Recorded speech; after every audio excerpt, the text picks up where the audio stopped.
Welcome to Mindcrime Liberty Show with me, Swin Dobson, and him, Tim Mann. Today we discuss, is Hans Hoppe a left anarchist or a monarchist? Tim. So today our discussion is going to revolve around that question, and we're both very friendly and know people that know Hans Hoppe. So this is somewhat of a friendly discussion of Hans Hoppe's ideas. I will state there seems to be two seemingly contradictory strands of libertarian thinking, which Hans Hoppe is a part of and represents, which I think get into some of the foundational things within libertarianism. In libertarian thinking, you have what is commonly called the early Rothbard, who is more "quote unquote" left wing. The later Rothbard of the Rothbard-Rockwell report. You know, everyone who knows Lou Rockwell, Ron Paul newsletters, so forth. This controversy. Hoppe, in a way, seems to represent both. Hoppe is a genius, whether you agree with him or not. He's a genius in a sense, so he can probably pull it off. He can probably represent both.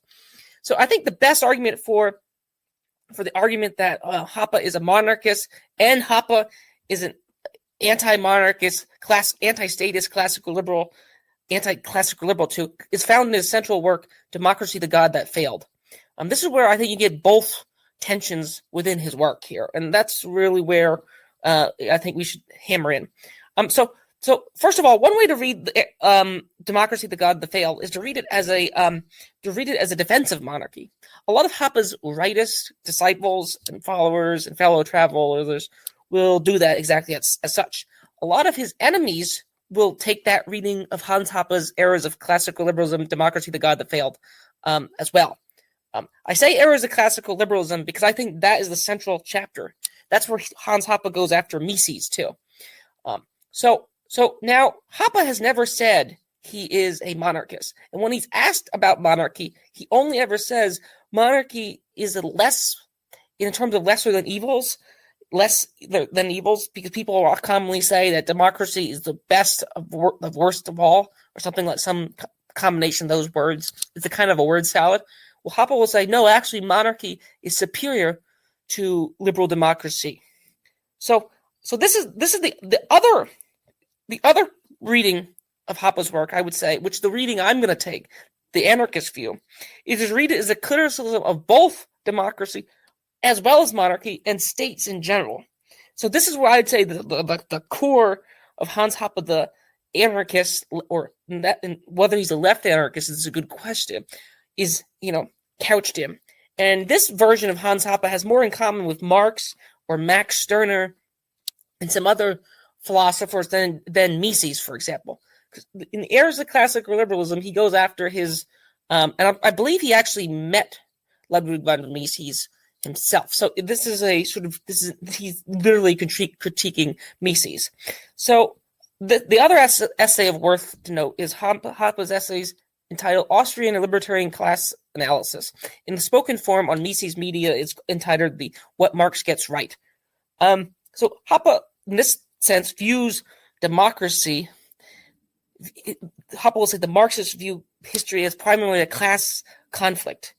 But the class conflict is not between the bourgeoisie and the property owners and the laborers. Rather, it's between the state and the state subjects, so to speak. That's for Hoppe, the left anarchist, or Hoppe, the anarchist in general, is the real conflict of history. In that regard, he views Marx as a worthy intellectual here that starts off from a patently absurd theory of exploitation here. So I'm going to get into his actual work and to make the case.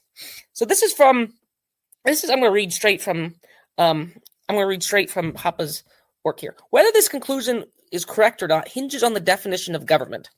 If it is correct if government simply means any individual or firm that provides protection and security services to a voluntary paying clientele of property owners. However, this was not the definition of government adopted by liberals. For a liberal, government is not simply a specialized firm. Rather, a government poses two unique characteristics. Unlike a normal firm, it possesses a compulsory territorial monopoly of jurisdiction and the right to tax. However, if one assumes this definition of government, then the liberal conclusion is false. It does not follow from the right and need for the protection of person and property that protection rightfully should or effectively can be provided by a monopolist of jurisdiction and taxation. To the contrary, it can be demonstrated that any such institution is incompatible with the rightful and effective protection of property. According to liberal doctrine, private property rights logically and temporally precede any government. They are the result of acts of original appropriation, production, and/or exchange. So it's a long quote, but I'm going to stop there. So the central thrust of the eras of classical liberalism is that liberalism's problem of getting in bed with statist liberal democracy undermines property rights. It undermines the rights of individuals as well, if you want to speak in that parlance. Now, Hoppe sort of makes backhanded compliments towards monarchies, which I think a lot of the monarchists have taken and run with. Now, I like the Hoppian memes about, military dictatorships and kings and so forth, and on an empirical level, I think Hoppe is correct in the sense that that the czars and the Bourbons were probably more, quote unquote, in a strict utilitarian sense, less dangerous than Louis, the people that came after the Bourbons, or the people who came after the czars, or the people who came after the English Revolution. So, like on an empirical level, I think Hans Hoppe is correct that his backhand, but I would say they're backhanded comments in favor of monarchy. They're not front-handed support of monarchy. It's just saying if you have a state, if you must have a state, then you better to have a king than some sort of elected body. And that comes from his theories regarding time preference as well, which is never as central as ideas. It's the difference between renting a car and owning a car. So that's my starting point here, Swithin. What would you make of my two readings of Hans Hoppe here? Do you think that Hoppe is actually defending monarchies, or do you think the sort of left anarchist, they take the errors of classical liberalism, that private property and the rights of individuals, and it's just incompatible with states in general? What would you make of my, opening remarks regarding this, Swithin? More recently, he said he advocates a sort of Europe of Liechtensteins. And I think he's at one point said that they should be sort of run by sort of like a king-like figure, although somehow this king-like figure can be removed somehow, although I'm not exactly sure how that mechanism would work. In his, I think that's just some of his speeches or comments from here and there. I don't know that from a sort of systematic work of his. So, I mean, the question then would arise, would that be monarchy in the relevant sense? Well, if he's toned down what he thinks for like a more acceptable public audience, then maybe. But I doubt he would advocate things like territorial monopoly of law, taxation, etc. It seems to me that Hoppe's main goal is just the delegitimization of democracy. And if you read Democracy, the God That Failed, what he's really attacking is the sort of universal franchise, one man or one woman, one vote, which comes in after the First World War predominantly. That's really, so his defense of monarchy is primarily just as a stick to go, well, you know what? Liberal democracy can have lots of other alternatives to it. And some of them are a lot better than liberal democracy. So I see his project primarily as being the anti-Francis Fukuyama. Because if you do read his material, he is being uncompromisingly, you could refer to what depends if you call left or right anarchist, is very much an anarchist. I mean, the most clear situation in which that's the case is his argumentational ethics from a theory of socialism and capitalism, which he developed a little bit later. But primarily the idea that since to engage, he takes the view that for anything, he doesn't say that anarchism is good. He just says it's the only way it's the only system that could be justified in argumentation, because it presupposes, so the argument goes, the ownership of your own vocal cords to engage in sort of discourse And so basically when you do that, you recognize self-ownership. And then as soon as you recognize self-ownership, because you have to, because that's the so the ground rules, I think there's Grundnorms at some point of argumentation, then if you've got self-ownership, then the only consistent application of that is anarchism. So the sort of monarchists use Hoppe to support him. He does give them material that they can use to support monarchy. It's just that he's not a monarchist, and I think that's pretty clear. That said, it's also clear that if he had an option between an absolute monarchy and a democratic state, he would prefer, again, with Hoppe, as always, ceteris paribus is always everything else being equal. It would be better to have a monarchy. That said, if you want to make a more sophisticated argument response to say, well, in reality, it's not always equal. There's other sort of cultural things that change if you have an absolute monarchy compared to a democracy, and therefore those other things which are empirically tied with democracy mean that democracy is better. But that's another subject. So I would say certainly is an anarchist.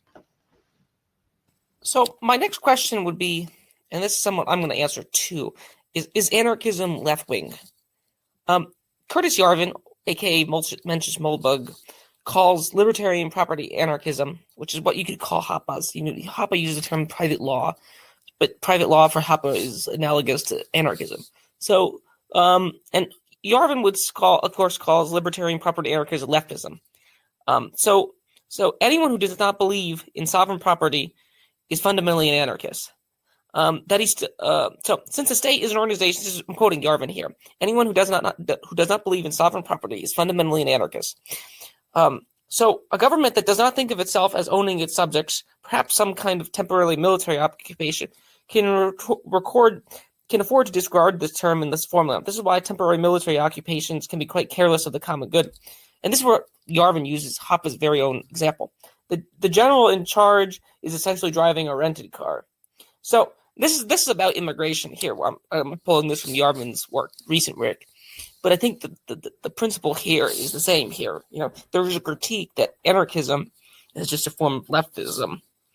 And this is where I would say the tension develops within Hans Hoppe's works. Another argument in favor of this viewpoint is who Hoppe attacks.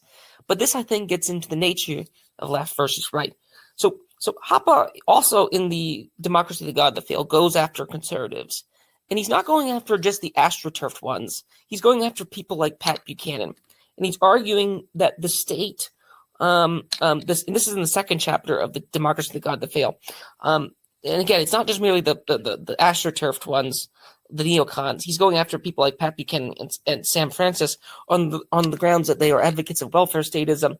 And again, Sam Francis is a person who's anarcho-tyranny and stuff. So the result of this is Hoppe. The result of every redistribution is that one will thereby produce less good and increasingly more bad. By subsidizing with tax funds, with funds taken from others, more poverty will be created. By subsidizing people because they are unemployed, more unemployment will be created. By subsidizing unwed mothers, there will be more unwed mothers and more illegitimate births. By relieving individuals of the obligation to provide for their own income, health, safety, old age, and children's education, the range and temporal horizon of private provision is produced, and the value of marriage, family, and kinship relations is lowered. Irresponsibility, short-sightedness, negligence, illness, and so forth are all promoted, and the reverse are punished. So diligence, health, conservatism, farsightedness, and so forth. The compulsory old age insurance systems by which retirees are subsidized from taxes imposed on current young income earners has systematically weakened the natural intergenerational bond between parents, grandparents, and children. So one of the reasons why I want to do this episode is people like Yarvin and others, Peter Quinones, Owen Benjamin, some people on the dissident right will critique libertarians on the grounds that that libertarians is leftism because it's individualism. Well, where do you get individualism from? Now, this gets to me, really into the weeds of political philosophy here. And I think Hans Hoppe is correct about that whole treatise here. And again, he says, this is another Hoppe. I do not wish to explain here the economist nonsense of Buchanan's and his theoreticians ideas of protecting wages, and so forth. And this is as we get into tariff stuff too, oddly enough.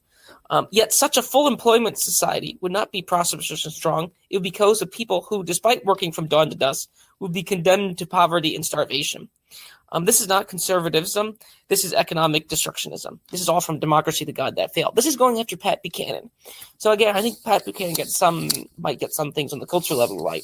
But the question is, what is the state, and what is the relationship individuals and families have to the state? So my question for you, Swithin, here is anarchism, which is, we've defined this elsewhere, quote unquote, left wing. That would be the question. And if Hans Hoppe is advocating it, is it actually left wing? So that'd be I'll leave that there rather than going on. What would you make of this, Hoppe's comments, and what would you make of my question there? Whether anarchism is left wing or not, I suppose, really depends on what we mean by left wing. It is left wing insofar as given its own sort of language that the sort of the libertarian anarchists use, you could say, well, no, there's no sort of hierarchy, there's no legal hierarchy, there's no subordination, and so if you take sort of leftism to be sort of, in a sense, some sort of flat relationship between various different peoples, sort of non-hierarchical, then in that sense it's left wing. Then you get sort of what we refer to as the left libertarians, so things like the fat guy, what's he called, Roderick Long, who would go, we should oppose things like bossism on this basis, and we should have sort of egalitarian workplace democracy type stuff. Or if you go to Kevin Carson, you got mutualism and small worker co-ops and stuff like that. But in the sort of what you might refer to as the thin libertarianism of like Walter Block, Hans Hoppe, and sort of Rothbard, which is, we only care about initiation of force and private property as defined by libertarian property acquisition theory, then society can end up being quite hierarchical, because whoever has the most property has the most power. And so you could argue that the functional society that Hoppe Rothbard would advocate would in fact be even more hierarchical on a functional basis than would the liberal democratic state, because there'll be so much imbalance in economic power that this would sort of force people to do stuff that the sort of mustachioed, top hat wearing, cigar smoking capitalist would make them do. And they'll go, when in a liberal democracy you've got these checks and balances and stuff. That kind of view of like the capitalist taking over, it seems to be similar to what on earth that author who's long-winded, that woman, what's she called? You sent me some stuff at first. Can't remember what she's called. What was the context? I sent the women. It was the one about the tech bros taking over. Tech bros taking over. Deidre McCloskey? No, it wasn't Donald in drag. It was. I can't remember. Anyway, so you could say that, and that's a criticism that Hoppe has. The private law society and the covenant society is like, Whitney Webb, that's the one, yeah. She talks about that kind of thing. But then you get the criticism of Hoppe as, it's basically a private tyranny, and they're going to be exploited, and functionally it's going to be more hierarchical, and this is why we need to support liberal democracy. In a way, and then this kind of gets to this sort of Brahmins and Dalit support for the current regime, and then those in the middle who don't, because they go to people on the bottom, hey, look, we're going to stop all these evil capitalists doing stuff to you, and so give us more power and we can flatten the playing field. So it depends where you want to. So overall, it depends where you want to put it, and it depends what you want to mean by the term. But if you talk about functional hierarchy, I think that largely depends on to what extent barriers to entry will exist in a freed market, inverted commas, and also to what extent IQ distribution is still uneven. And then, we've got to deal with those questions. So if it's the case that barriers to entry will still be high and there's big IQ to genetic differences, then functionally it'll be rightist, even if theoretically it's not. And then to the extent that IQ may be more evenly distributed, maybe because we've got better education, it's more individualized, and barriers to entry are lower because most of the barriers to entry are produced by the state, then you could argue it's more leftist. So that, I think, would be sort of the economics of the thing. So I guess my follow-up comments and remarks here would be something like, is if democracy, if the anti-democratic thinkers basically think democracies is sham, then, and that what we really have is oligarchical rule, then, in a strange way, to paraphrase the New True Scotsman's fallacy, we've never really had democracy that failed. What we only had is oligarchical rule by two parties or whatever, or military-industrial complex fail. We haven't had true democracy fail. I think that would be like the Woofers, Chomsky, various other, Kevin Carson probably would say something like that too. But we never really had true democracy. We only had, it's the DNC that's been in charge, or the neocons, or the Zionists, or the military-industrial complex, or the meat lobby, or the aircraft lobby. Those are actually what's in charge, or whatever. And, I think about this because someone commented on a Yarvin post once that he sounds like Chris Hedges. Because there is, but the only difference with Chris Hedges is that he wants this, and Chris Hedges probably thinks it's a bad thing. I think it's interesting when different people describe the territory in similar ways. So my question here would be something like, if did democracy ever happen? What we really seem to have was a managerial state that took over. In the past, 100, I think Burnham, rather than Marx or Mises or J.S. Mill or Kant being the theorists of her era, it seems like James Burnham's managerial revolution seems to be the central, and Vilfredo Pareto, for that matter, who Burnham quotes a lot, seems to be the central political theorists of our time. Those two guys seem to be the central, the elites, the elite theory, and the elites rule through the manager class. That seems to be the central thing. It's maybe not left, maybe it's not right. I mean, you could argue the managerial state is left wing. You could argue the managerial state is right wing because, it produces wars. You could argue it's left wing because it produces the Rainbow Coalition too. So there's different ways you could argue the managerial state.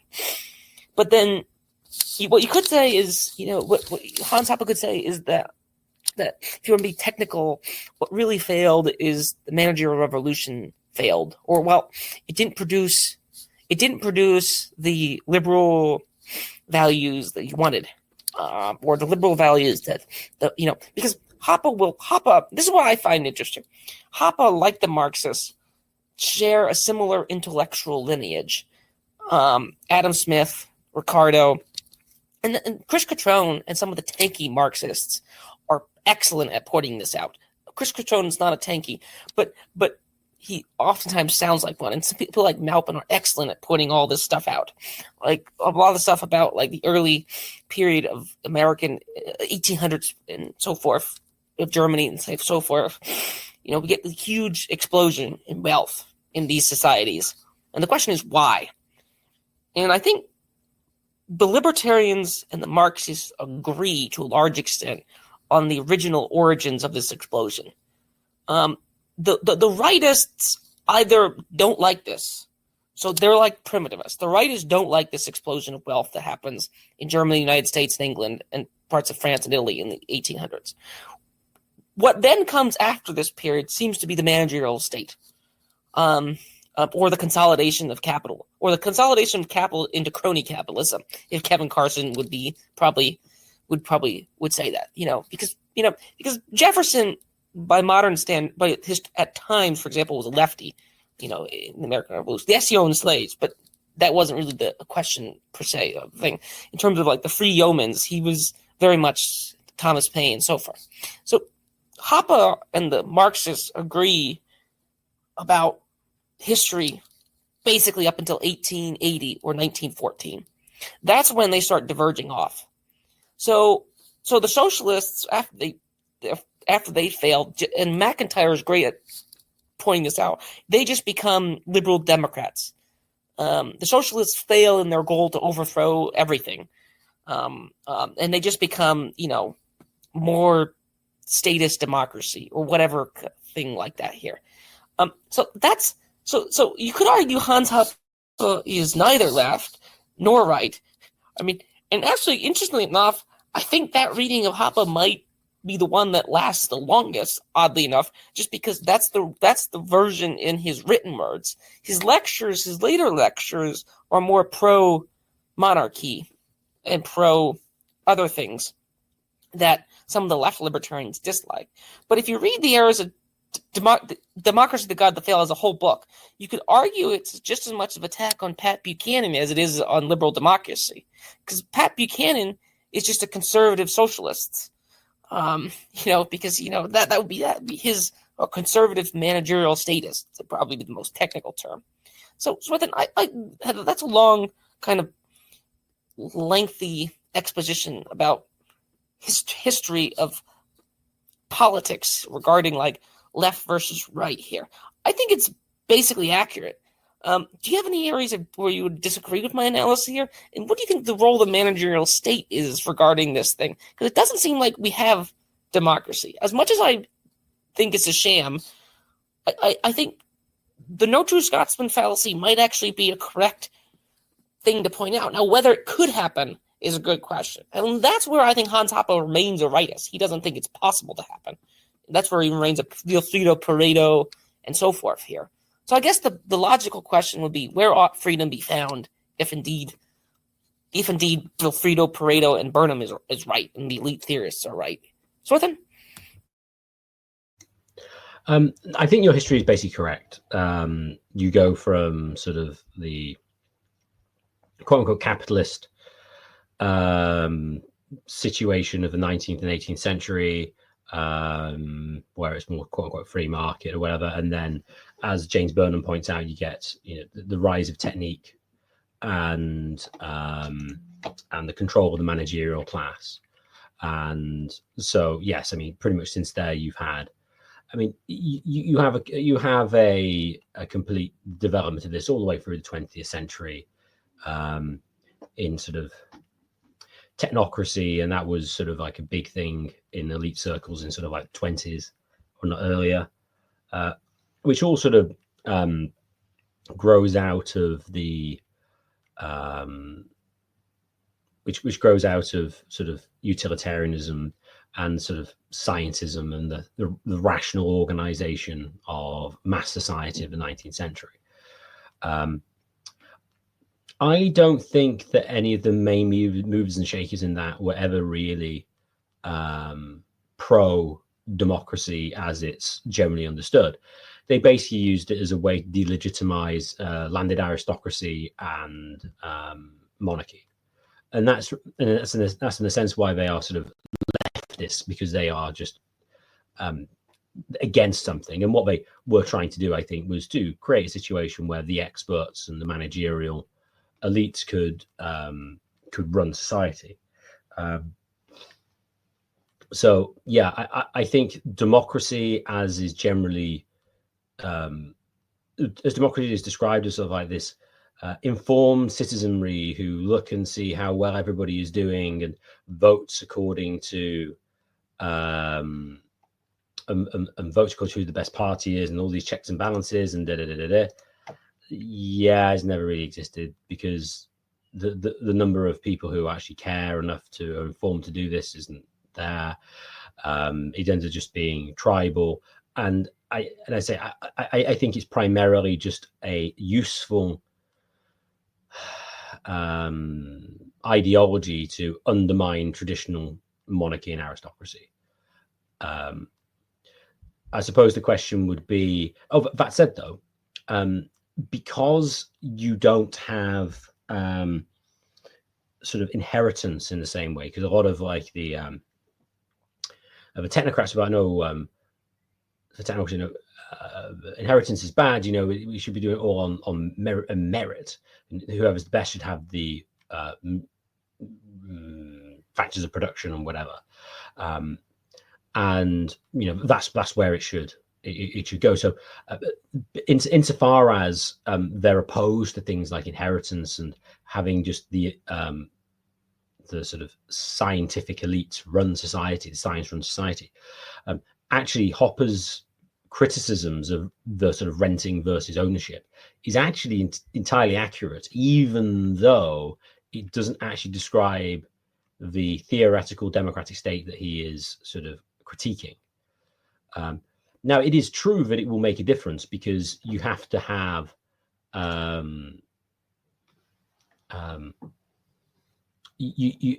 to have the democratic state. Hang on, what was my argument? It wouldn't actually make a difference. I think I know what you mean. Oh, right. Yeah. So there are aspects of it, because you got to vote for various blocks and things, and so it does make some difference, but it doesn't really change the main movers and shakers. I mean, the best example of this I ever remember was Theresa May wins an election. Election's supposed to be about battle of ideas and people voting with who they think is best to run the country. And then a few weeks after it happens, Michael Gove, and the government minister, goes, oh yeah, we're going to ban new petrol and diesel cars by 2050. I'm like, what?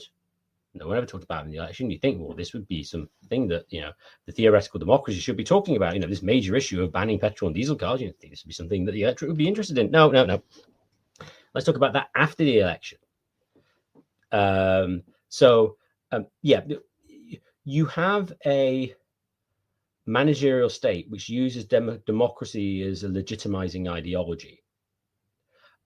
And because of that, they have to pay lip service to some extent to sort of welfare state capitalism, essentially, because that's how it's sort of, well, I technically speaking, that's separate, but that tends to be how it works together. It's, we have the liberal democracy and, we have liberal democracy, which basically means welfare state capitalism. And you've got to sort of pay lip service to that kind of thing. But democracy per se doesn't really change anything directly. I mean, Brexit is another good example of that. Vote to leave the EU, and then the government spends the next 4 years, 3 years trying to not leave, or to leave in the most unmeaningful sense possible. So that's, yeah. So democracy, as is theoretically held to be, isn't possible. But I do think that there are aspects of it, of the theory that Hoppe critiques, which is relevant to the managerial state. Yeah, I do agree that the managerial state uses democracy as a legitimizing ideology when it's convenient. When it's inconvenient, that's when things get tricky. Like someone like Chris Hedges would point out that, when if certain people don't want like an oil pipeline in their state, then the National Guard or some ghoulish thing will be called in. On the other hand, it could also be pointed out, like, let's say that some groups don't want civil rights legislation. Again, and this is where left libertarians and right libertarians that ever air a bone of dispute regarding this will point out, well, I don't want to, why should I be told who to hire? Why should I need quotas of certain people to hire? And it's like, well, we're just going to force you to do it. That doesn't sound particularly quote unquote democratic in process. Maybe in theory. So this is where I think Kevin Carson has a sort of problem. Like, this is where Kevin Carson becomes a de facto big government advocate. And same way with feminization. Well, I just want to keep my business all males. I don't want to hire any women. Well, it's technically illegal to do that. So there is a spirit of democracy which gets used, but it only gets used when it's convenient. I mean, wars. This is what I think things get tricky for Hans Hoppe, and this is where I think Thaddeus Russell sort of gets this. So wars are for the most part unpopular. They're for the most part, even after all this public schooling, all this propaganda, and so forth, almost every president election, Wilson ran as keeping America out of World War I. FDR ran to abolish prohibition and keep us out of World War I, World War II. Nixon won in 1968 on the grounds that he would, in 72, that he would keep us out, that would get us out of Vietnam. He did the opposite. He bombed them more. And again, you could say that the intelligence service is actually, Alan Dulles, and the intelligence service is actually one who did it, and that they, Watergate. There's a conspiracy regarding that Dulles has set that up too. Who knows? Say with Kennedy. So almost all presidents run on sort of things that would be broadly popular with right populists and left populists. Okay, now the welfare stuff and that angle is a little different, but like opposing wars, I mean, there was some amount of support for the Iraq War after the Afghanistan War in 2001 after 9/11, if that's of course the official definition. But by 2003, there wasn't much support of the continued occupation of Afghanistan. So there is some like politicians tend to run on things that like property libertarians should actually like opposition to war. But then in practice, they do the opposite. So in practice, they're authoritarian, undemocratic. This is where someone like Chris Hedges, I think, as much as I sometimes find him annoying, I think he is functionally right in that regard. On the other stuff, that is areas where him and like banning diesel cars, for example, that's more tricky, so to speak. But I will point out that like the construction of the highways were very undemocratic. The highway system, the early period of industrialization. If you really want to dig into this industrial process, the industrialization of the United States was somewhat forced down. You can make the argument that the river system provided and the air system provided better. So if you don't like suburbanization, like the early period of suburbanization was a big top-down project, which is done against existing communities, including existing white communities too, not just non-white communities and so forth. So I will point that out, that there's a spirit of the age which is democratic. But I would say that is neither left nor right for the most part. Well, it depends on what, of course, you mean by those words. Now, I do think those words have use. I'm not one of the people who don't think they have use, because people will accuse Hans Hoppe of, I think it's laughable when people accuse Hans Hoppe, like when Peter Kanonis will say libertarianism and Yarvin will say libertarianism is leftism. Well, I just don't think they take Hoppe's critique of the welfare state regarding, his critique of Pat Buchanan seriously enough. So that's where I sit regarding this topic here. I would oddly enough say he's both.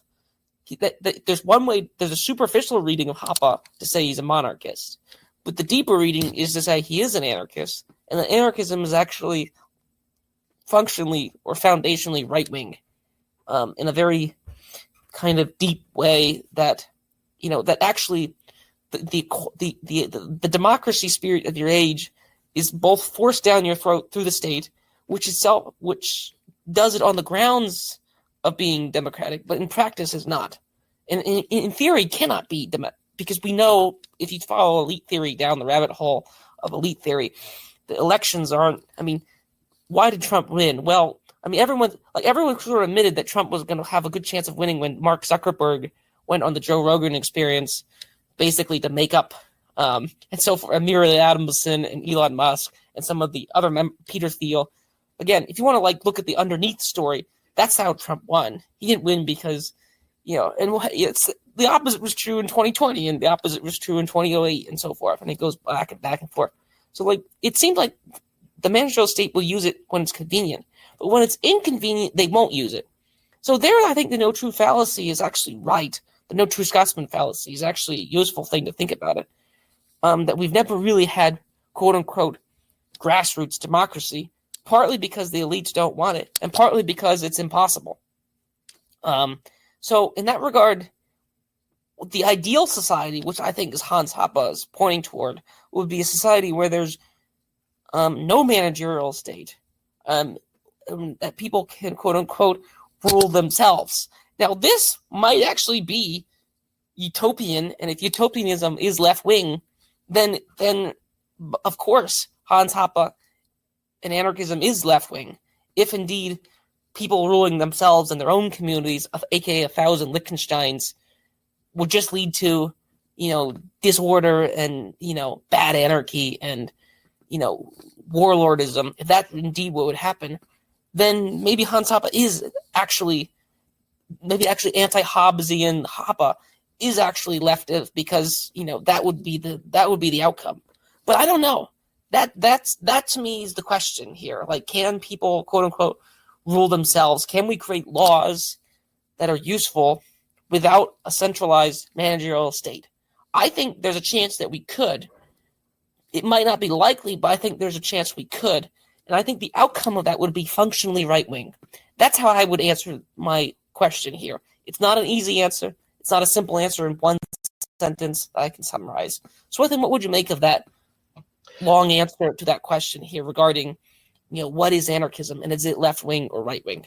I think fundamentally, if you don't have a welfare state where basically you can engage in bad behavior and get rewarded for it, if that doesn't exist, society is going to tend more right-wing. I think it's pretty much going to be the case.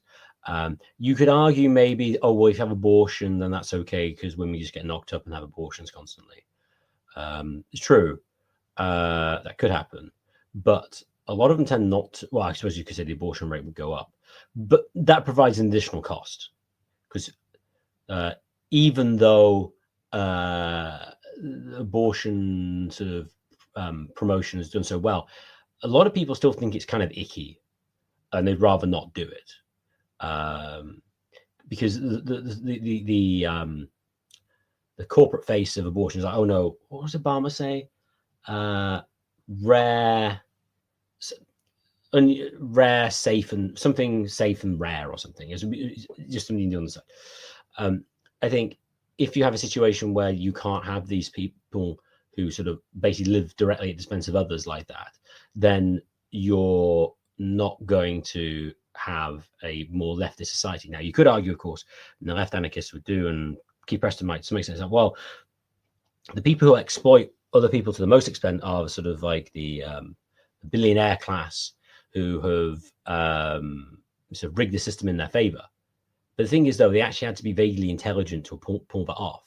And generally speaking, they're pretty conservative in their private lives. They sort of think left and act right. This is a point Todd Lewis has made historically. So even though they might advocate for sort of unusual family arrangements in their media that they like, they'll be the most traditional that you could reasonably be in a modern society, I suppose.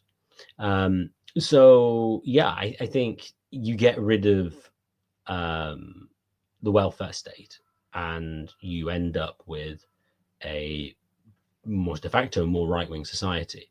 Now, of course, it is possible we could have a private version of that, but you kind of think, though, that in most cases, if you're going to have like a welfare system, you're going to put conditions on it, like, oh, you do this, oh, like you can get this money if you do this, this, and this, and if you don't, we're going to give you any because I think this is where it's quick interruption. I think this is where Hoppe's renting versus owning comes back in very hard and very effective. Wouldn't you agree?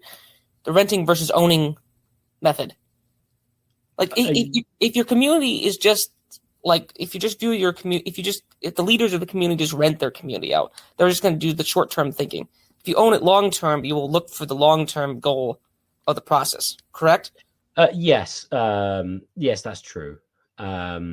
Also, just if you're putting your own money in, you want return on investment. It goes back to our question on are non-profits profitable for society? How do you know when an organization is being run well? And the state's being run well, if you're saying relative to the taxpayers, is the least well run because they have no say in what they do whatsoever. And now, of course, you can get fraudulent charities and stuff, which, as an aside, most of which tend to end up being massively state funded. There's at least some sort of genuine sort of check on their behavior and whether they're doing things well or not.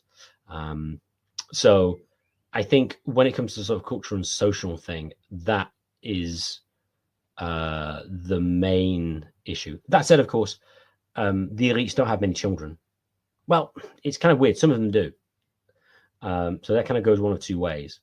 Maybe it's just the upper middle class that don't have many, but the super rich have loads because they can. So how traditional or otherwise those sort of demographics are is another question. Would you say a private law society is utopian?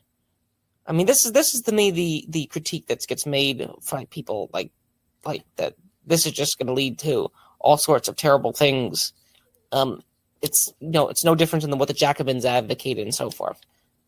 And first of all, I'd be like, so what? And second of all, then the question is this actually utopian? What would you say to that question? Right. Let me define what I would say a private law society is, because I think Hoppe is somewhat imprecise in what constitutes a private law society. It seems to me, if you look at law and sort of not defense, law and order, more broadly speaking, you can distinguish it in 5 different ways. You can talk about prevention of crime, investigation of crime, mediation between disputants. 4 is sort of arbitration or an arbitration process, and 5 is punishment. Those seem to be the 5 irreducible areas of it. It seems to me when it comes to the private law society, the issue comes in arbitration, because the other stuff is kind of voluntary beforehand. And then you can subdivide arbitration into 3 sections, which is the law, you could argue, the trial, like the process of determining guilt, and then what's the appropriate punishment, the sentence, and then the carrying out of the punishment is separate from that. So the question is, can you have in all 3 of those stages a multiplicity of different laws, multiplicity in law, in sentencing, and in trials? It would seem to me that having multiplicity of laws in the case of criminal law wouldn't work, because you would need to otherwise you wouldn't be able to hold anybody against their will ever, even if they've done stuff that you kind of think is bad. And Hoppe actually does seem to take the view that having a single kind of criminal law as such isn't necessarily a bad thing, and is actually good, because what he says is about the monarch is what he does is he takes himself from being the enforcer of a pre-existing law, but to be a lawmaker himself. And so Hoppe's position that, yes, you have this sort of law of some description, which is sort of imposed, isn't necessarily a bad thing. What the bad thing is, it seems to be in the Hoppian position, now he could correct me with this, is the monopolization of the trial process, to say that you have to come for me for justice. And also we promulgate that I am the only legitimate arbiter in any dispute, rather than I am the sole fount of law. Now, or the problem is that there is a particular law. So I think that you would, within a, generally speaking, need a law, criminal law, if you want to distinguish between criminal and property and whatever. You would need to have a singular law over people who generally deal with each other, which is probably mostly over geographical areas, although now is sort of maybe different.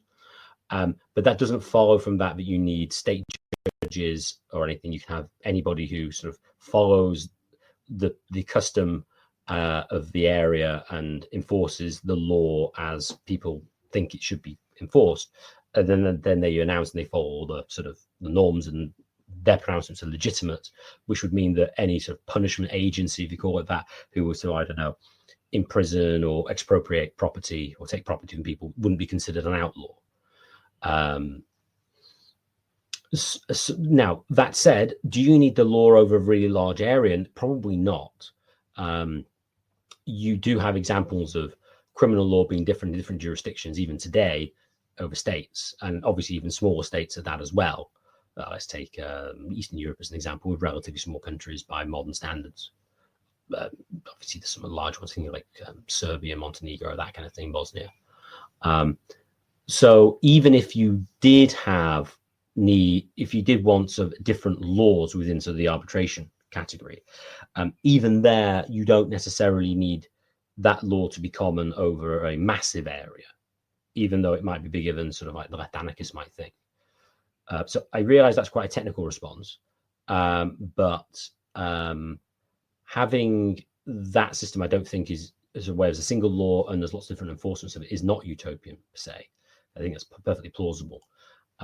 But if you are taking the position that, well, the law would be different for every individual, then yeah, you got a problem. I would just, that's a very good technical response to the question. Thank you for that. I guess the question is, what is, if utopian is desiring or pursuing a thing which is impossible or unlikely to happen. And this goes back to Vilfredo Pareto. Like, he has a section on, like, if you want to build, I forget what, like, if you wanted to build a house and you use this, and you used, I forget what exact example, but if you want to build a house or something and you use straw, that would be a non-logical, or like paper, that'd be a non-logical conduct here.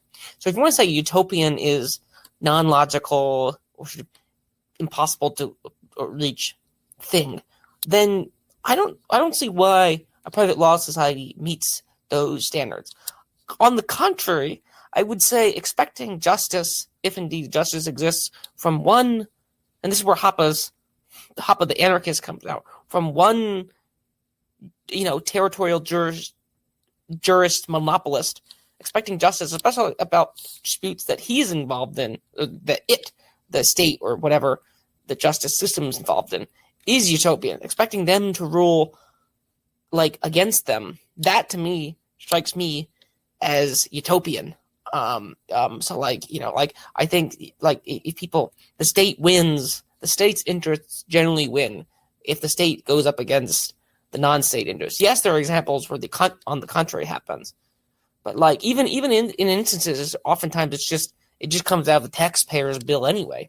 So if you get damages awarded by the state, it's not the individuals of the state paying; it's the taxpayers who are paying the damages anyway. So like, if the state goes, if the state, if someone sue, I mean, this is where I think Walter Block's work on reparations is interesting. Like, so like the state might pay out $1 million each to ex-slaves, but it's just doing it through the Federal Reserve and, further inflation and taxation or something like that. So even if you want to claim that the state does pay out damages, it's only paying out damages without its own, resources here. It's not like they are getting prosecuted either criminally or civilly, aka monetarily, for things. It's the taxpayers who are just taking that money, which they did wrong, and so forth. So like, let's say COVID laws you broke, someone might sue the administration. Maybe they get a settlement, but that settlement, if it gets paid out or someone gets wronged by the police, that gets paid out by the state. It doesn't get paid out by, maybe in certain state agencies, but those state agencies themselves, their budgets are publicly funded anyway. So that would be my response to the utopian question, which I think gets at the heart of, like, the tension within Hans Hoppe. So I would say that Hans Hoppe is an anarchist. The question is anarchism left-wing or right-wing, and is it utopian or dystopian, and so forth? Whether you can have multiple law enforcement or legal agencies or territories. Maybe that just turns into, quote-unquote, bad anarchy. But this is where I would also say the conservatism kicks in, where it's compared to what? It's not compared to some utopian ideal. If like, and this is where Hoppe again comes in. If man were angels, not Hoppe, but if man were angels, you wouldn't need government. Like, you wouldn't need courts. Because A, there wouldn't be any wrongs to begin with, but B, even if there was wrongs, people would automatically, oh, I'm sorry, I stole that from you. That was, and so forth. Like, you wouldn't need the institutions that we're talking about anyway. Things would just automatically happen. It'd be like the way, like in Catholic theology, you have the discussion of, like, what's the difference between why do angelic beings might be damned forever? Well, they don't have any fleshly, like, they just automatically have all the information, automatically decide virtuously or unvirtuously, so forth. I might be disputing that. I shouldn't know that little out of left field there, but like there wouldn't be a need for any of this stuff if we just were all angelic beings. So in this regard, I would say Hoppe again and anarchism again is quote unquote conservative in the sense that the state, giving the state, trusting the state with a monopolistic power seems a little utopian. That would be my final remarks here on this topic here. So if you have any more further comments on that, please do. Thanks for doing the episode. I think you're entirely correct. I think you could, if you're going to argue that sort of Hoppian anarchism is utopian, you have to say also liberal democracy in theory is also utopian. And really what you always have is you have the ruler and you have the ruled, and there's always going to be sort of like coercion and oppression, and there's always going to be the minority ruled majority, and there's not really that much you can do about it apart from, well, somehow influence the elite class somehow. That you could argue is the proper realpolitik position. But onto the question, is Hoppe an anarchist? Yes, he is, but he's not a monarchist. Now, I'd just like to thank everyone for listening. If you enjoyed this podcast, please share it with your friends and family and subscribe to us on Podbean and on YouTube. The more subscribers we get, the higher we get in the search rankings and the more people can access this material. And if you'd like to contact the show for any reason at all, please contact us at mindcrimelibetyshow@gmail.com. That's mindcrimelibetyshow@gmail.com.